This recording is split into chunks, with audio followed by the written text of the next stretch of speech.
इस लेक्चर में जो है हम लोग स्टार्ट करने जा रहे हैं मोबिलिटी का कॉन्सेप्ट। पहले डेफिनेशन देखेंगे, यूनिट देखेंगे और इससे रिलेटेड जो पैरामीटर है इसको अफेक्ट करते हैं वो देखेंगे। इसके बाद कुछ आए हुए न्यूमेरिकल जो आपके एग्जाम में आए हुए न्यूमेरिकल है उनको भी देखेंगे। तो देखते हैं मोबिलिटी क्या है। हमारी हेडिंग है मोबिलिटी। ना मोबिलिटी का जो सिंबल है वो म्यू से है इन जनरल बुक्स में। तो सबसे पहले मैं जो है डेफिनेशन दे रहा हूं क्या है। फर्स्ट पॉइंट में हम लोग बात करेंगे डेफिनेशन की। Now mobility is defined as the ratio of drift velocity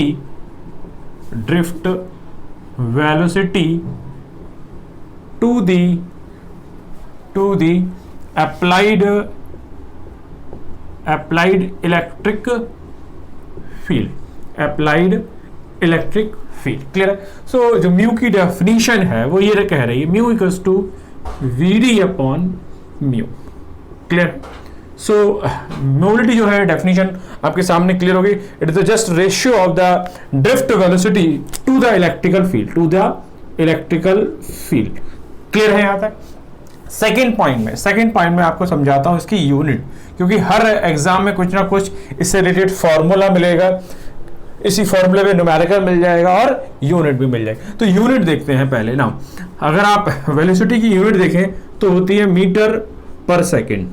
ठीक है। और जो इलेक्ट्रिकल फील्ड इंटेंसिटी है वो क्या होती है, E इक्वल्स टू होता है B/L, that is volt per metre. ठीक है। यहाँ सो वोल्ट पर मीटर। क्लियर। सो मीटर से मीटर ऊपर जाएगा तो स्क्वायर हो जाएगा, मीटर स्क्वायर। ये सेकंड नीचे आएगा तो हो जाएगा वोल्ट इंटू सेकेंड। क्लियर है। सो यूनिट जो होगी वो क्या होगी, मीटर स्क्वायर वोल्ट सेकेंड। अब मीटर अगर ऑप्शन में ना मिले तो ऑप्शन में आपको हो सकता है centimetre square volt second. Clear है यहाँ तक। तो सबसे पहले आप डेफिनेशन को फॉलो करिएगा, यूनिट को समझिएगा कैसे आई। थर्ड पॉइंट में मैं आपको क्या समझाना चाह रहा हूं, हम जो मोबिलिटी है इसका कॉन्सेप्ट पढ़ के हो रहा है, पहले ही समझिए। एक्चुअली जो मोबिलिटी है, mobility determines the behavior of the charge transport in a solid material under the electrostatic field। Clear. क्या मीनिंग है, ये जो मोबिलिटी है ये बताती है कि सॉलिड मटेरियल में जब हम कोई अप्लाइड इलेक्ट्रोस्टैटिक फील्ड लगाते हैं तो जो चार्ज कैरियर है वो किस तरीके से बिहेव करते हैं। तो उसका क्या मीनिंग है वो समझिएगा। It determines the characteristic of transport carrier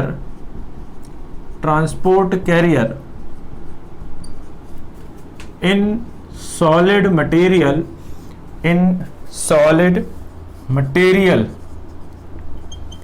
under the electric field.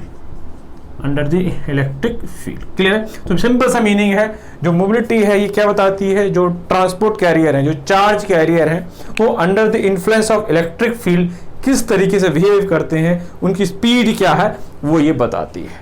Clear है यहाँ तक। So definition clear, unit clear. Third point में जो क्या मीनिंग है उसका वो भी मैंने क्लियर कर दिया। अब इसका डेरिवेशन देख लेते हैं कि म्यू बराबर VD अपॉन E कैसे आया। फिर मैं जो फैक्टर है इसको अफेक्ट करते हैं मोबिलिटी को वो समझाऊंगा, फिर न्यूमेरिकल स्टार्ट करता हूं। तो नेक्स्ट पॉइंट में हम देखते हैं कि इसका डेरिवेशन पार्ट क्या है। डेरिवेशन देखते हैं, देखिए क्या है। नाउ सपोज ये कोई कंडक्टर है आपका जिसका क्रॉस सेक्शनल एरिया A है, लेंथ L है। हम इसको एक अप्लाइड वोल्टेज से कनेक्ट करते हैं। नाउ अब जो B वोल्ट की बैटरी जो है एक L मीटर या सेंटीमीटर लेंथ के जब कंडक्टर पर लगाई जाएगी, then this voltage is divided per centimetre और per metre, that is E equals to V/L। So meaning क्या, अगर सपोज ये आपकी बैटरी जो है वो 12 वोल्ट की है और ये जो है अगर आपका 100 सेंटीमीटर का है, 100 सेंटीमीटर का वायर है, then E is what 12 divide by 100। That is equals to what 0.12 volt per centimetre, that is per centimetre जो है 0.1 वोल्ट मिलेगा। अगर आप एक सेंटीमीटर पे वोल्टेज को मेजर करोगे then this is 0.1 volt centimetre, that is called electric field. Clear है यहाँ तक? अब जरा समझिएगा ना, ये पार्ट पॉजिटिव है, ये नेगेटिव, ये पॉजिटिव, ये नेगेटिव। क्लियर है यहाँ तक? ना अब जो इलेक्ट्रॉन है वो किधर भागेंगे? अपोजिट डायरेक्शन में, क्योंकि इलेक्ट्रॉन में जो है नेगेटिव चार्ज होता है। बट जो होल्स होते हैं, होल्स किधर भागेंगे? अगर मैं बात करूं, थोड़ा सा पहले मैं इसको इरेज कर देता हूं ना। अब जरा समझिएगा, अगर मैं बात करता हूं आपके इलेक्ट्रॉन की, तो इलेक्ट्रॉन इधर भागेगा, और जो होल्स हैं, होल्स को मैं डिफरेंट मार्कर से बनाता हूं, होल्स इधर भागेंगे, क्योंकि होल्स पे कैसा चार्ज है प्लस, और इलेक्ट्रॉन पे कैसा चार्ज है, तो होल प्लस की तरफ भागेगा, और जो इलेक्ट्रॉन है वो प्लस की तरफ भागेगा, और जो होल्स है वो नेगेटिव की तरफ भागेगा। ये बात क्लियर है?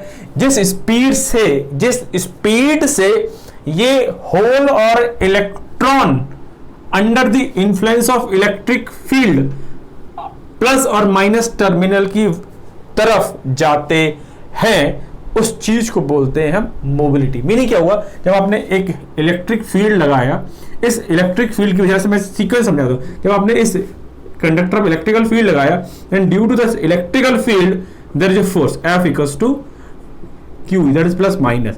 क्लियर है? प्लस और minus according to the electron और होल्स। क्लियर है? इस फोर्स की वजह से जो है होल और इलेक्ट्रॉन जो है वो अपोजिट डायरेक्शन में क्या करते हैं? मूव करते हैं। इस फिनोमिना में जो स्पीड आई और इलेक्ट्रिकल फील्ड की वजह से आई है, इन दोनों के रेशियो को हम क्या बोलते हैं? मोबिलिटी बोलते हैं। ठीक है यहाँ तक? अब अगर मैं बात करता हूं डेरिवेशन की, तो जरा समझिएगा डेरिवेशन कैसे करते हैं। नाउ सिंस जब हमने इलेक्ट्रिकल फील्ड लगाई, देन इलेक्ट्रोस्टैटिक फोर्स की डेफिनेशन यही है, that is F equals to QE। Clear है? नाउ अब अगर F इक्वल्स टू QE है, then according to Newton's law that is F equals to MA that is equals to QE। Clear है यहाँ तक? मैं यहाँ पॉजिटिव नेगेटिव नहीं ले रहा हूं, होल्स या इलेक्ट्रॉन पर्टिकुलरली नहीं बात कर रहा हूं। क्लियर है यहाँ तक? Now so according to Newton's law दोनों फोर्स क्या होंगे? इक्वल होंगे। नाउ एक्सेलरेशन क्या होता है अगर आपको पता हो? एक्सेलरेशन क्या होता है? अगर आप थोड़ा सा स्पीड की डेफिनेशन दें, speed equals to distance upon time. Similarly the acceleration is v/t। Agree? So मैं यहां पर जो एक्सेलरेशन है उसको ले रहा हूं drift velocity upon the relaxation time. Clear है? Now F equals to QE है। अब जो बुक्स हैं उनमें Q को, कुछ बुक्स में Q को E से शो किया गया है, तो उस पर ध्यान दीजिएगा कि किसी बुक में Q है, किसी बुक में E है, बट दोनों का मतलब क्या है? एक ही है। सो मैं यहाँ E ले रहा हूँ, E। ठीक है? अब अगर मुझे क्या चाहिए था? मुझे चाहिए था VD की value. So suppose VD equals to क्या आएगा? E, capital E upon M into tau. Clear है? अब मेरे पास क्या रिलेशन था? अगर आपको याद हो, म्यू बराबर था VD अपॉन E। ठीक, अब मैं इसको सेट करता हूं, VD equals to charge into tau upon M into E। अब इन चीजों को मैं क्या मान ले रहा हूं भाई? कांस्टेंट मान ले रहा हूं। इनको क्या मान ले रहा हूं? कांस्टेंट मान ले रहा हूं। Then VD is equals to mu E। Clear है यहाँ तक? Now from that the mu is VD upon E। Clear है? So mu equals to VD upon E। Clear? समझ में आया? So what is that meaning? Mobility is just per volt metre लगाने से जो इलेक्ट्रॉन है वो कितनी तेजी से लेफ्ट में या राइट में, या होल्स जो है लेफ्ट में या राइट में मूव कर रहे हैं, that is called what? Mobility. So mobility की सिंपल डेफिनेशन है, अगर आप E को 1 कर दें कि अंडर 1 वोल्ट पर मीटर और under 1 volt per centimetre the velocity gained by either the electron or the hole is called the mobility। तो एक यहां से और मेरे पास डेफिनेशन आ गई है, वो क्या आई है वो देखिएगा। Under the influence of electric field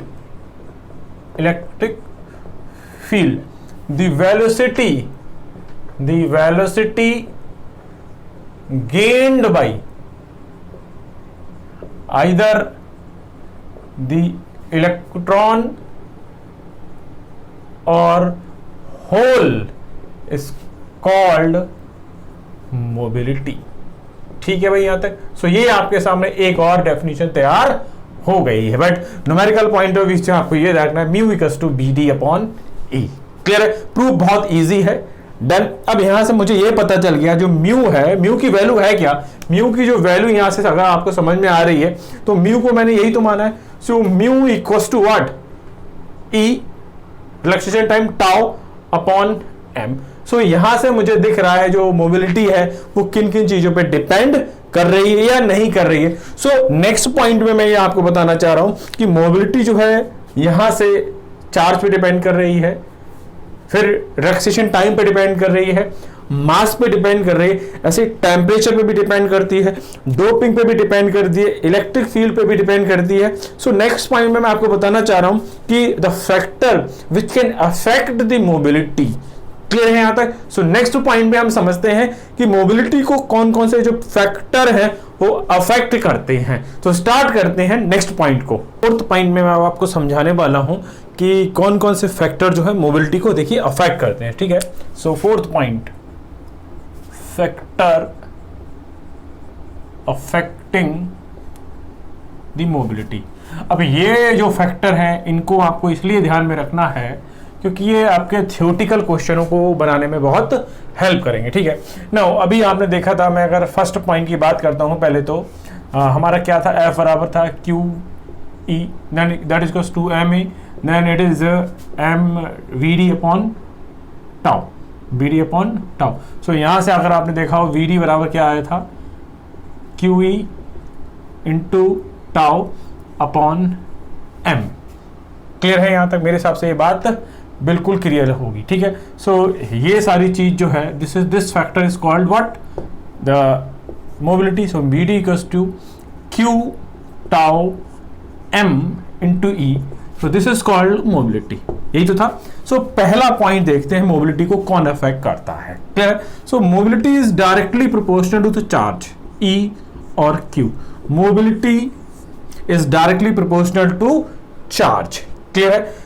second point में इसी में देखते हैं मोबिलिटी किसके proportional, mobility is directly proportional to relaxation time, relaxation time that is tau. Clear. Then C point में देखते हैं mobility is inversely proportional to mass. अब यहां से मास को थोड़ा सा इंपॉर्टेंट रखिएगा, यहां से दो क्वेश्चन आपके बनेंगे, वो कौन से हैं वो मैं आपको बताता हूं। Suppose mass of electron is less then the mass of holes. ठीक है यहां तक क्लियर है। सो ये तो आपको पता है, अगर ये उसका जिसका मास कम होगा उसकी मोबिलिटी ज्यादा होगी, और जिसकी मोबिलिटी ज्यादा होगी तो मोबिलिटी से अगर यहां से आप डेफिनेशन से समझें, म्यू बराबर था VD अपॉन E। अगर कांस्टेंट इलेक्ट्रिकल फील्ड दे रहे हैं तो mobility is directly proportional to VD, so जिसकी मोबिलिटी ज्यादा यानी कि VD उसका ज्यादा होगा। ये बात तय है बिल्कुल। सो अगर मैं कहूं mass of electron is less than mass of holes, then m of E is less than m of holes, short में मैं लिख रहा हूं H को। क्लियर है। Then mobility of electron is greater than the mobility of holes. Clear है, done है, ये बात समझ में आ गई। पहला तरीका है ये समझने का कि मोबिलिटी किसकी ज्यादा होती है, मोबिलिटी जो है इलेक्ट्रॉन्स की ज्यादा होती है एज कंपेयर टू होल्स। तो यहां तो मैंने एक मास के कॉन्सेप्ट से बताया, बट होता है क्या है एक्चुअली में, जो इलेक्ट्रॉन है वो सप्लाई से या इलेक्ट्रोस्टैटिक जो फील्ड है उससे जो फोर्स लग रहा है, उससे जो एनर्जी मिल रही है, उससे कम एनर्जी लेकर फास्ट स्पीड में दौड़ते हैं, बट जो होल्स है उनसे मैक्सिमम एनर्जी लेकर कम स्पीड में दौड़ता है।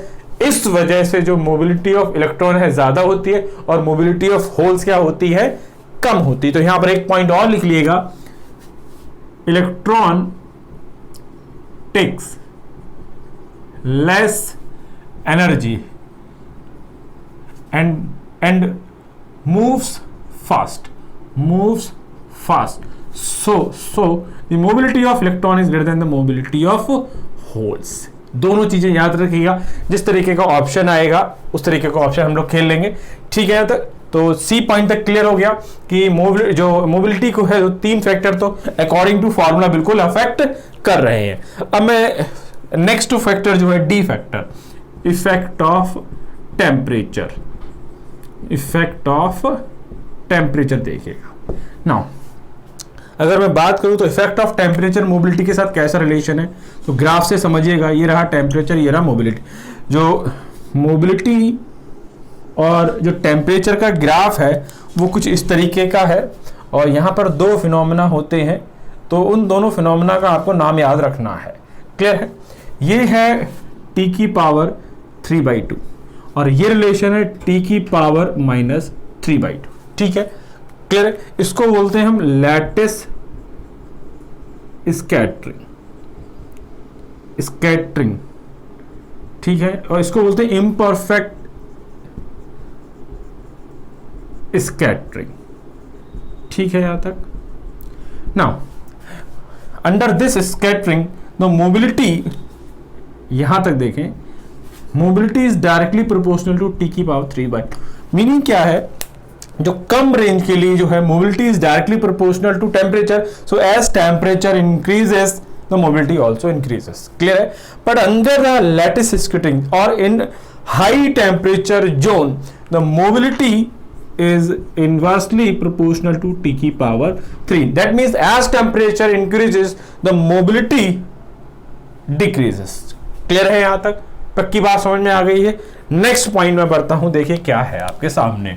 तो यहां पे A point, B point, C point, D समझ में आ गए होंगे। नाउ ई पॉइंट क्लियर है? Now effect of doping, effect of doping. तो डोपिंग का क्या इफेक्ट है वो समझिएगा ना। अगर हम बात करें मोबिलिटी जो है डोपिंग, डोपिंग का मतलब क्या होता है, जो भी प्योर मटेरियल है उसमें कुछ अशुद्धियां मिलाना, कुछ एक्स्ट्रा चीज मिलाना, जिससे कि जो कंडक्टिविटी है, जो इंट्रिंसिक सेमीकंडक्टर मटेरियल है, उसकी जो कंडक्टिविटी है, करंट जो है वो क्या हो जाए, बढ़ जाए। इसलिए हम क्या करते हैं, डोपिंग करें। बट इन जनरल क्या है, अगर हम बात करें mobility decreases as doping decreases, so relation क्या होगा, mobility is inversely proportional to doping. तो ये आप थ्योरेटिकल क्वेश्चनों के लिए बात समझिएगा। नाउ अगले पॉइंट की बात करता हूं, A B C D E F. Now effect of electric field, effect of electric field देखिएगा। नाउ इफेक्ट ऑफ फील्ड का देखिएगा क्या होगा, mu versus electrical field graph. So in this zone the mobility is constant, in this zone the mobility is constant. That means in starting range the mobility versus electrical field is constant, but as you increase the electrical field, this graph is rectangular hyperbola, or mu is inversely proportional to under root of e, inversely proportional to 1/√e। ठीक है? and when you further increase, आप और आगे को बढ़ाते हैं, then this graph becomes linear and mu is inversely proportional to E, and this range is 10 की power 3 volt per metre. Clear है? सो मैंने अभी आपको कितने इफेक्ट समझाए, मोबिलिटी का चार्ज का रिलेशन, मोबिलिटी का रिलैक्सेशन टाइम, मोबिलिटी का मास के साथ, मोबिलिटी पर टेम्परेचर का इफेक्ट, मोबिलिटी पर डोपिंग का इफेक्ट, मोबिलिटी पर इलेक्ट्रिकल फील्ड। अब लास्ट पॉइंट में जो है मैं मोबिलिटी को, जो मोबिलिटी की वैल्यू है डिफरेंट मटेरियल की, लाइक सिलिकॉन के अंदर इलेक्ट्रॉन भी होंगे, होल्स होंगे, जर्मेनियम के अंदर इलेक्ट्रॉन्स भी होंगे, होल्स होंगे, तो उनमें इनकी मोबिलिटी क्या होती है, इनके रेशियो पे भी क्वेश्चन बन सकता है। तो वो मैं और समझा दूं, फिर जो थ्योरेटिकल पार्ट है मोबिलिटी का वो ऑलमोस्ट कंप्लीट है, देन हम लोग न्यूमेरिकल स्टार्ट करते हैं इसी में। ठीक है? तो लास्ट पॉइंट जो थ्योरेटिकल पॉइंट है वो और कवर कर लेते हैं। तो लास्ट पॉइंट देखते हैं कि different values of mobility for different material. Now अगर मैं जर्मेनियम की बात करूं तो जर्मेनियम में जो इलेक्ट्रॉन की मोबिलिटी है वो 3800 एंड होल की जो मोबिलिटी है वो कितनी है, 1800। तो अगर मैं इनका रेशियो देखूं, mobility of electron upon mobility of holes, तो 3800 अपॉन 1800, तो 2 0 से 2 0 खत्म, 2 एकम 2, और अगर मैं बात करूं तो कितना, 2 में 18, और सॉरी 2 कम 19 हो गया और 2 में 18, सो 9 दूनी 18। ये मोबिलिटी ऑफ इलेक्ट्रॉन, अगर मैं बात करूं mobility of electron is 2 to 3 times of mobility of holes. ठीक है, यहां तक पक्का। सिमिलरली अगर आप यहां देखिएगा सिलिकॉन के अंदर, तो यहां भी ये रेशियो जो मोबिलिटी ऑफ इलेक्ट्रॉन है that is greater then mobility of holes, and it is mobility of electron is 2 to 3 times of mobility of holes. Clear है? सो ये डिफरेंट वैल्यू आपको याद रखनी पड़ेगी, क्योंकि कभी कभी एग्जाम में क्या होगा, किसी भी पर्टिकुलर मटेरियल में आपको ratio of mobility of electron to the mobility of hole पूछ लिया जाएगा, तो आपको ये याद रखिएगा this ratio is approximately 2 to 3 time according to different book data. Clear है? सो यहां तक हमारा थ्योरेटिकल पार्ट कंप्लीट हो गया है। एक न्यूमेरिकल मैंने लिया है जो बड़ी थ्योरेटिकल क्वेश्चन है, जो कि आपके आरआरबी जेई एग्जाम में आया हुआ है। क्लियर है? तो देखते हैं, the mobility of an electron in a conductor is expressed in terms of, simple से यहां पूछा है कि उसकी यूनिट क्या होगी। तो पहली यूनिट है centimetre square upon volt second, फिर है सेंटीमीटर अपॉन वोल्ट सेकंड, फिर है सेंटीमीटर स्क्वायर अपॉन वोल्ट, और लास्ट जो यूनिट है वो है centimetre square volt into second. Clear है? तो मेरे हिसाब से जो यूनिट है यहां पर एक ऑप्शन में थोड़ा सा चेंजेस करना पड़ेगा, क्योंकि दोनों ऑप्शन क्या हो रहे हैं, मैच कर रहे हैं। तो मैं यहां पर थोड़ा सा चेंजेस कर देता हूं। ठीक है, अब समझते हैं इस क्वेश्चन का क्या आंसर होगा। नाउ मोबिलिटी क्या थी? Mobility is defined as the ratio of the drift velocity upon electric field. Clear है? सो इसकी यूनिट क्या होती थी? मीटर पर सेकंड, और जो ई था उसकी यूनिट क्या होती थी? वोल्ट पर सेकंड, वोल्ट पर मीटर। ठीक है याद है? सो मीटर का स्क्वायर हो गया ऊपर जाके, और यहां हो गया वोल्ट इंटू सेकेंड। अब यहां पर मीटर नहीं है तो हम क्या कर सकते हैं, इसको सेंटीमीटर या मिलीमीटर जो भी मानना है मान लीजिए, centimetre square upon volt into second. ठीक है यहां तक? तो देखिए कौन सा ऑप्शन मैच कर रहा है, सेंटीमीटर स्क्वायर एक ही ऑप्शन में है, सॉरी 2 ही ऑप्शन में, तो ये भी गलत ये भी गलत। नीचे वोल्ट सेकंड का इसमें है, तो वोल्ट सेकंड सिर्फ एक ही में, तो इस क्वेश्चन का जो आंसर होगा वो क्या सही होगा? ए। तो सिंपल सा मैंने कहा था यूनिट पे भी क्वेश्चन आ सकता है, और आपके सामने आरआरबी जेईई में मिल गया है। तो 2-3 क्वेश्चन और कर लेते हैं जो आपके कॉम्पिटिटिव एग्जाम में आए हुए, जिससे आपको किस तरीके के क्वेश्चन जो है मोबिलिटी पर आते हैं वो क्लियर हो जाता है। ठीक है, तो नेक्स्ट क्वेश्चन की तरफ मैं बढ़ता हूं। तो नेक्स्ट क्वेश्चन है हमारे सामने, generally the mobility of electrons in semiconductor is dash times the mobility of holes. Option है 2, 3, 4 एंड 5, एंड ये क्वेश्चन पूछा गया है आपके यूपीपीसीएल जेईई 2016 के पेपर में। ठीक है, सो मैंने कहा था अगर आपको प्रैक्टिकल डेटा याद नहीं है तो थोड़ी सी आपको परेशानी होने वाली है। सो अगर मैं सिलिकॉन की बात करूं तो सिलिकॉन के लिए मोबिलिटी ऑफ इलेक्ट्रॉन जो होती थी वो कितनी होती थी? किसी बुक में 1350 है, किसी में 1450 है। ये तो डेटा जो है थोड़ा डिफरेंटली वेरी करता रहेगा। एंड मोबिलिटी ऑफ होल्स जो है किसी बुक में 500 है तो किसी बुक में 400। तो बट आप एक रफ आइडिया निकाल कर देख लीजिएगा कि कितना होगा। ठीक है, तो मैं simply mobility of electron upon mobility of holes देखता हूं, 1350 अपॉन 500। ठीक है, तो एक 0 से एक 0 कैंसिल हो गया। तो आपको 50 से सिर्फ 135 को क्या करना है? डिवाइड करना है। सो मेरे हिसाब से ये नहीं 2 टाइम्स जाएगा, 100 देन इट इज 35, पॉइंट लगाइए, 0 बढ़ाइए और 5 7 जा, तो ये हो गया आपका अप्रोक्सीमेटली 2.7 टाइम्स। अब 2.7 का मतलब अब ये वैल्यू जो है अगर 0.5 होती, ये 0.5 से कम होती तो मैं 2 की तरफ अप्रोक्सीमेशन ले लेता। क्योंकि ये वैल्यू 0.5 से बड़ी है तो मैं जो अप्रोक्सीमेशन है वो 3 की तरफ लूंगा। सो मैं सिंपली लिख रहा हूं this ratio is 3 times. So mobility of electron is 3 times of mobility of holes. Clear है? सो इस क्वेश्चन का जो आंसर होगा वो क्या होगा? यहाँ पर 2 दे रखा है, यहाँ 3, तो 3 बिल्कुल करेक्ट होगा। तो इस क्वेश्चन का जो आंसर होगा वो बी बिल्कुल करेक्ट होगा। ठीक है, बढ़ते हैं नेक्स्ट क्वेश्चन की तरफ। तो नेक्स्ट थर्ड क्वेश्चन है जो कि हमारा आरआरबी जेईई 15 में आया हुआ है, और इस क्वेश्चन का क्या है देखते हैं। Conduction electrons have more mobility than holes because they are. Simple सा क्वेश्चन ये पूछा है जो इलेक्ट्रॉन की मोबिलिटी है that is greater than the mobility of holes क्यों होती है, ठीक है। पहला option are they are lighter, have negative charge, need less energy to move them, and last है एक्सपीरियंस कोलिजन फ्रीक्वेंसी, ठीक है। सो मैंने आपको बताया था, अगर आपको याद हो सॉल्यूशन में, mobility of electron is greater than that of holes because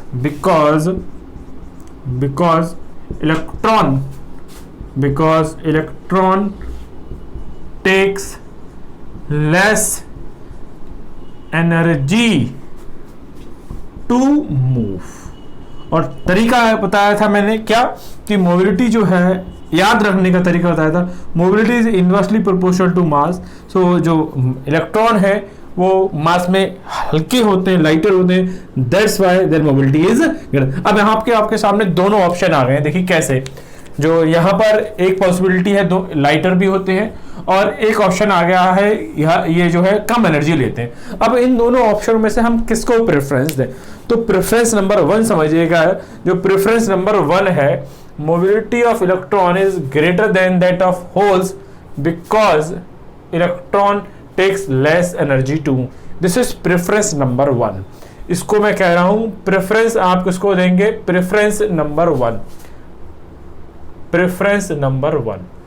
clear है ऑप्शन, क्योंकि दोनों ऑप्शन में पड़े हैं, क्लियर। बट मुझे जाना है मोर करेक्ट की तरफ, और जो प्रेफरेंस नंबर 2 है, क्लियर, वो ये है कि मोबिलिटी ऑफ इलेक्ट्रॉन जो ज्यादा होती है वो इसलिए होती है क्योंकि मास जो इलेक्ट्रॉन का होता है वो होल से कम होता है, इस वजह से mobility of electron is greater than the mobility of holes. Clear है। सो प्रेफरेंस नंबर 2। अब दोनों में आ जाएंगे तो किसे प्रेफरेंस देंगे, फर्स्ट को देंगे। तो फर्स्ट काला कहां पे पड़ा है, सी में पड़ा हुआ है। तो इस क्वेश्चन का जो आंसर होगा वो बिल्कुल करेक्ट क्या होगा, सी होगा। ठीक है यहां तक। नाउ नेक्स्ट क्वेश्चन हमारे सामने, if the derivative velocity of holes under a field gradient of 200 volt per metre is 100 metre per second, their mobility in SI unit is. पहला ऑप्शन है 0.5, 0.05, नेक्स्ट है 50, लास्ट है हमारा 500। ठीक है, तो बड़ा सिंपल सा क्वेश्चन है। म्यू बराबर क्या होता है, VD upon E। Drift velocity कितनी दे रखी है, 100 metre per second, 100 metre per second. ना इलेक्ट्रिकल फील्ड इंटेंसिटी को क्या बोलते हैं हम, फील्ड ग्रेडियंट को कितना दे रखा है, 200 वोल्ट पर मीटर। सो 200 से 00 से 00 कैंसिल, 1/2 के क्या बोलते हैं, 0.5। नाउ 0.5 तो ये हो ही गया। अब अगर आगे बात करूं तो ये मीटर से ऊपर मीटर स्क्वायर हो जाएगा, नीचे ये सेकंड आएगा। सो ये हो जाएगा volt second. So it is 0.5 metre square volt second. कोई दिक्कत नहीं होनी चाहिए मेरे हिसाब से। तो इस क्वेश्चन का जो आंसर होगा वो क्या ठीक होगा, ए बिल्कुल करेक्ट होगा। तो सिंपल फॉर्मूला बेस्ड क्वेश्चन है। ठीक है यहां तक। सो हमारा लास्ट क्वेश्चन है, the resistivity and electron density in a metal are 1.5 into 10⁻⁸ ohm metre and 5.8 into 10⁻28 metre cube respectively. The electron mobility in the metal is. ठीक है, तो ये क्वेश्चन इंपॉर्टेंट है। ये इंपॉर्टेंट क्यों है मैं अभी बताने वाला हूं आपको।